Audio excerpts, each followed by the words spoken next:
Kegiatan sosialisasi respon COVID-19 dalam situasi new normal untuk para pastor Keuskupan Maumere berlangsung pada hari Kamis 4 Juni 2020 di Aula Kampus Kristore Maumere. Setiap peserta yang mengikuti kegiatan ini harus melewati protokol kesehatan yang disiapkan seperti mencuci tangan, mengukur suhu badan dan menggunakan hand sanitizer, serta tempat duduk juga diatur jaga jarak antar peserta.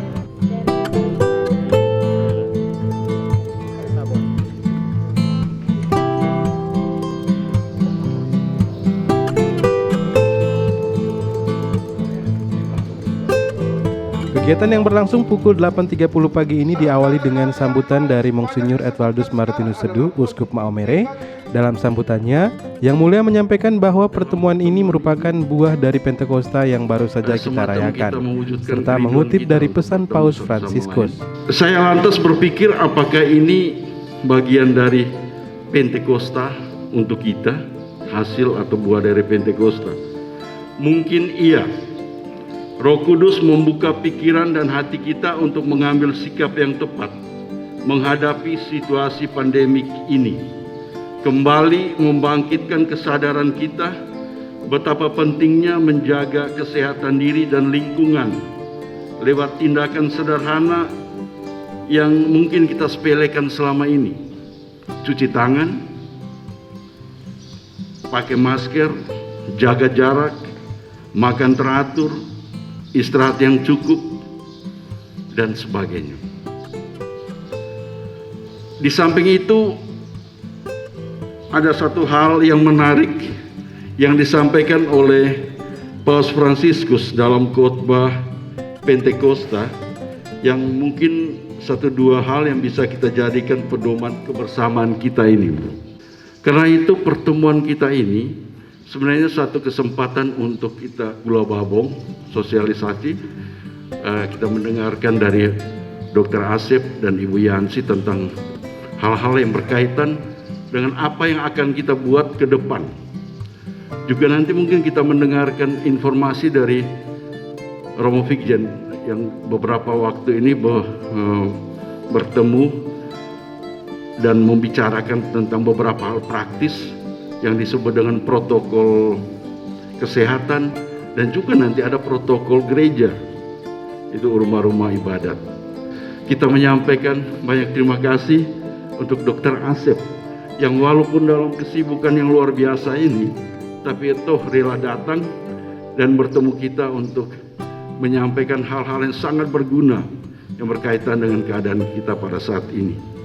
Kemudian juga kita menyampaikan terima kasih kepada Ibu Yansi kalau sudah datang. Kita berterima kasih kepada komunitas Kristore yang sudah menyiapkan ruangan, dan ya selama ini mungkin teman-teman hanya dengar melalui media sosial atau membaca lewat media sosial, tapi hari ini bisa bertemu langsung dan melihat ini Kristore ini. Dan kami juga berterima kasih untuk teman-teman dari Puspas dan WPI yang memfasilitasi pertemuan ini. Akhirnya mari kita membuka hati kita untuk mengikuti kegiatan-kegiatan kita hari ini, teristimewa sosialisasi yang diberikan oleh Dr. Asep dan Ibu Yansi nanti. Sekian dan terima kasih.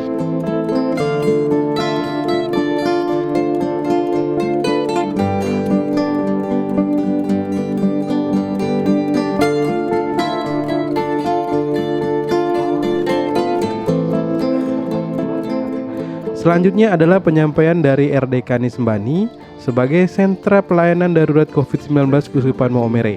Beliau menyampaikan proses kerja selama menangani pandemi COVID-19 ini, mulai dari sosialisasi dan penyaluran bantuan kepada masyarakat. Tugas kami sejak dibentuk itu adalah pertama melakukan sosialisasi, meskipun sangat terbatas. Karena kita dibatasi, tidak boleh berkerumun, tidak boleh juga mengunjungi orang. Maka setiap kali ada perjumpaan dan lain sebagainya kita lakukan sosialisasi. Dan tugas yang kedua itu menyalurkan bantuan, baik berupa uang maupun berupa barang.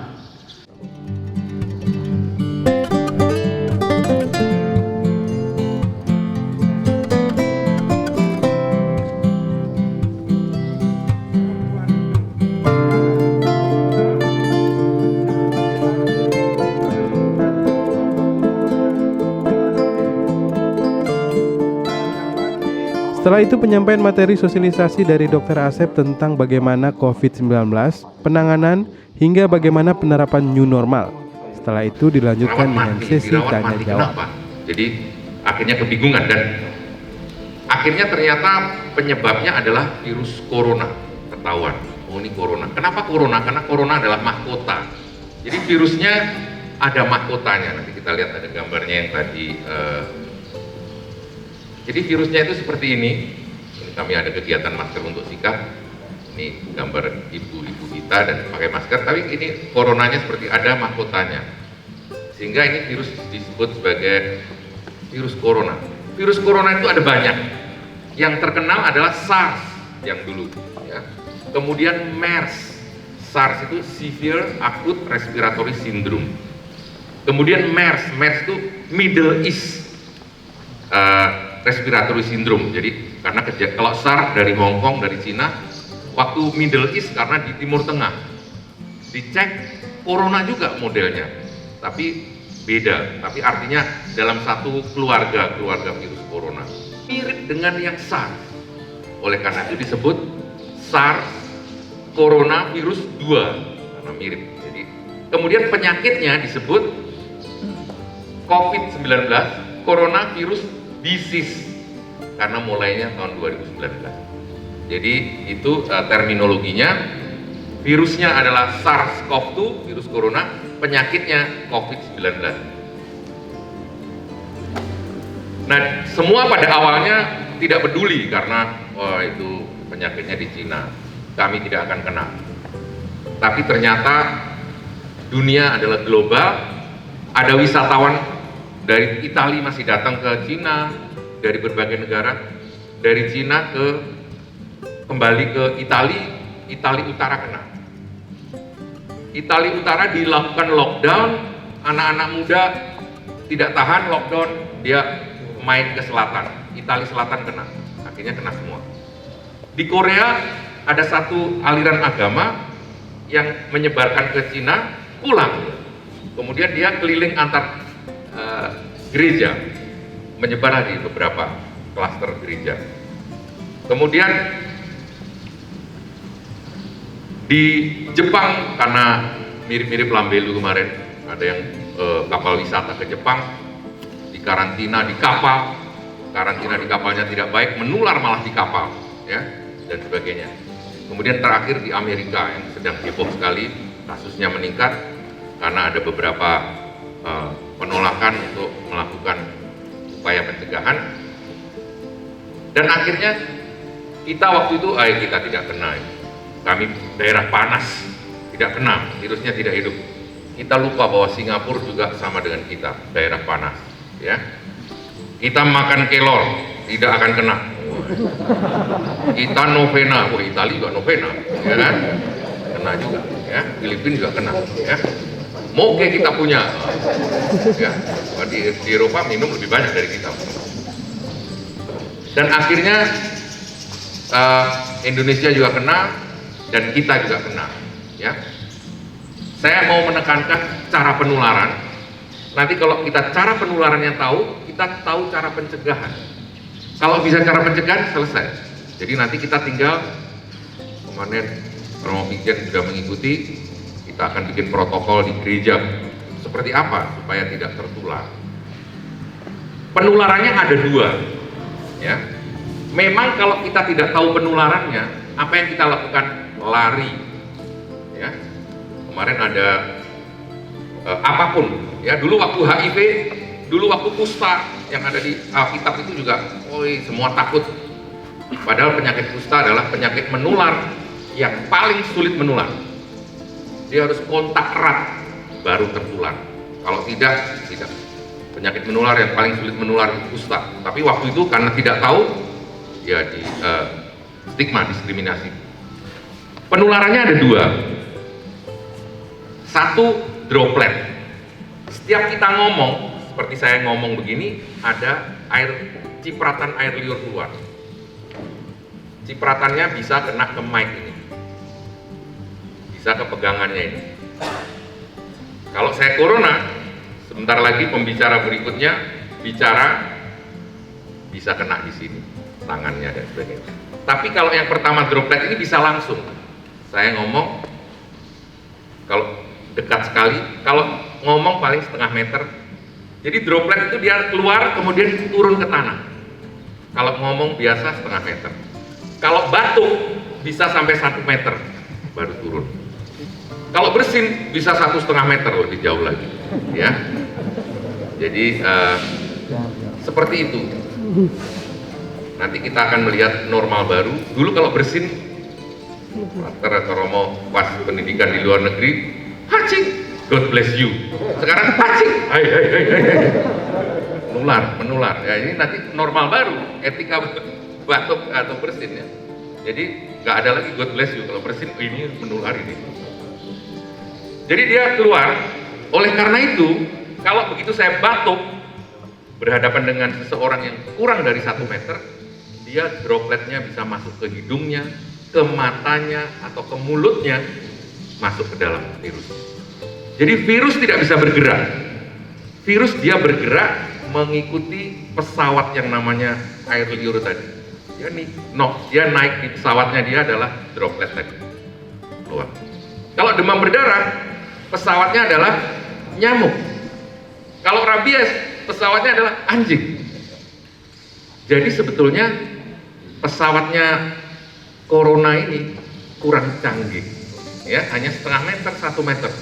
Pesawatnya demam berdarah bisa 200 sampai 300 meter. Pesawatnya rabies bisa 3 kilo dia jalan, ya. Oleh karena itu ini harus dipastikan. Kalau di tetangga kita ada yang karantina mandiri COVID-19, jangan takut. Virusnya tidak mungkin ke kita kalau dia tetap di rumah. Tapi kalau sebelah kita demam berdarah, kita takut. Nyamuknya gigit situ, dia tidak ketuk pintu, dia masuk ke rumah kita.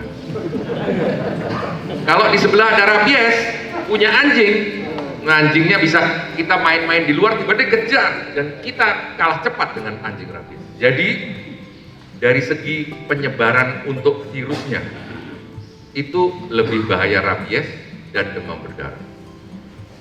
Normal baru demam berdarahnya apa? Rumahnya tutup kasa semua, tutup pakai AC biar nyamuk tidak masuk. 4M, menguras, menutup, mendaur ulang, memantau jentik misalnya dan sebagainya. Menjadi kehidupan kita. Nah ini seperti itu, jadi droplet, jaga jarak, nanti kita lihat. Kedua, kita bisa karena kontak, ini droplet, begitu batuk, langsung ke siapapun yang dekat di antara kita 1 meter kurang. Kemudian yang kedua adalah kontak, maksudnya kontak tadi, saya batuk, saya corona, COVID-19, virusnya ada di mic. Kemudian pembicara berikutnya pegang mic, virusnya kena di tangannya pembicara berikutnya. Belum menular, karena dia tidak bisa menembus kulit yang utuh. Tapi begitu tangannya ucek mata, kena. Atau tangannya ngupil, masukin, kena dia. Nah ini namanya kontak. Saya batuk pakai cara lama, ini batuk cara lama, kena tangan. Habis itu saya pegang telepon. Habis pegang telepon saya tutup seperti ini. Berikutnya ada telepon, sekretaris ambil, kena dia tangan. Habis itu dia ucek mata, hidung, mulut, kena. Jadi penularannya 2 saja, droplet dan kontak. Ya. 2 itu kita tidak akan kena. Gejalanya ya batuk, panas, ya itu aja. Yang lain, jadi gejalanya tidak jelas. Batuk, panas, sesak kalau berat. Nanti kita lihat berapa yang batuk, panas, sesak. Jadi pencegahannya tadi physical distancing atau jaga jarak. Jaga jarak 1-2 meter, ya tidak kena. Kedua, pakai masker. Ya, pakai masker yang benar itu akan melindungi. Jadi memakai masker itu sebetulnya di era norma baru itu adalah aku menyayangimu dan menghormatimu, maka aku memakai masker. Karena nanti saya sampaikan bahwa 80% tidak bergejala dan bergejala ringan. Jadi di antara kita ada yang COVID-19 kita tidak tahu. mirip dengan HIV. HIV juga ada yang tidak bergejala dan tapi menular. COVID-19 yang kita rawat di rumah sakit itu, puji Tuhan, baik-baik saja. Ada yang batuk ringan, yang lain baik-baik saja. Di situ kos, bukan berobat rumah sakit, kos. Ya, harusnya di rumah sehat, bukan di rumah sakit. Tapi karena rumah semua takut, ya sudah kita temani di rumah sakit. Ya. Jadi kalau lihat kemarin di video, muda-muda dan sehat-sehat. Tapi ini juga di sisi lain membatasi itu, mereka akan menumpuk. Ya. Menjadikan fasilitas cuci tangan, sabun. Mungkin cara keluarnya seperti orang mau untuk sambut komini, jaga jarak. Pulang masuk, keluarnya mungkin dipikirkan ya baris depan keluar dulu, baris kedua pulang juga diatur begitu, jangan keluar jadi satu, misalnya nanti diatur seperti itu untuk jaga jarak. Menyediakan alat pengecekan seperti tadi, ya 37, 38 bel, langsung ada kontak satgas gugus tugas ini kok panas, dievaluasi, jangan masuk ke gereja dulu. Kalau bisa dia ngatur diri sendiri. Penetapan pembatasan jarak, pengaturan jumlah jemaah, ya. Jadi jumlah jemaahnya diatur. Nanti misalnya toko, kemarin ada teman di Selandia Baru, dia masuk ke toko, di sana juga new normal. Di situ tertulis, nanti satgas harusnya datang, oh ruanganmu mau buka ya, ini segini, maksimal 5 dalam. Tulis itu, pengunjung maksimal 5. Sedang penuh, tutup ya. Nanti begitu dia mau beli senar gitar, dia tunggu di luar. Begitu dia keluar, dia baru masuk. Ya, keluar, Anda bisa masuk. Jadi di dalam maksimal 5 untuk jaga jarak. Nanti di gereja juga begitu. Berapa daya tampungnya? Mempersingkat waktu pelaksanaan ibadah. Silakan nanti apakah pengumumannya menjadi tidak usah, pengumumannya sekian banyak ya telah menikah atau apa, saya nggak tahu, nanti silakan diatur. Artinya kenapa mempersingkat? Supaya kemungkinan kontak itu tetap diminimalisir. Ya, nanti memasang himbauan protokolnya, membuat surat pernyataan siapan menerapkan protokol kesehatan.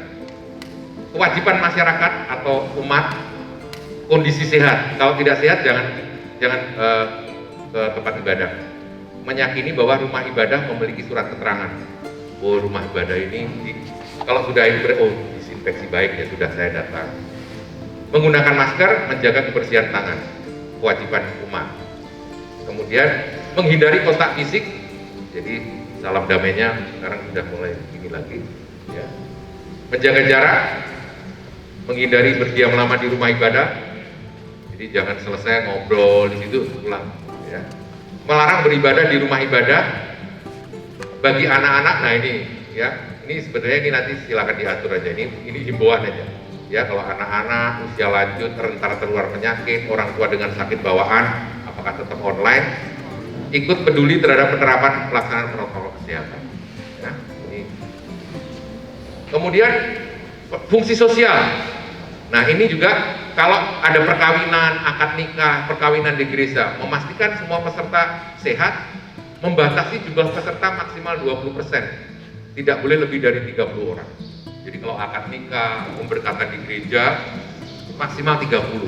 Dipilih semua, undangannya karena 30, ya 30.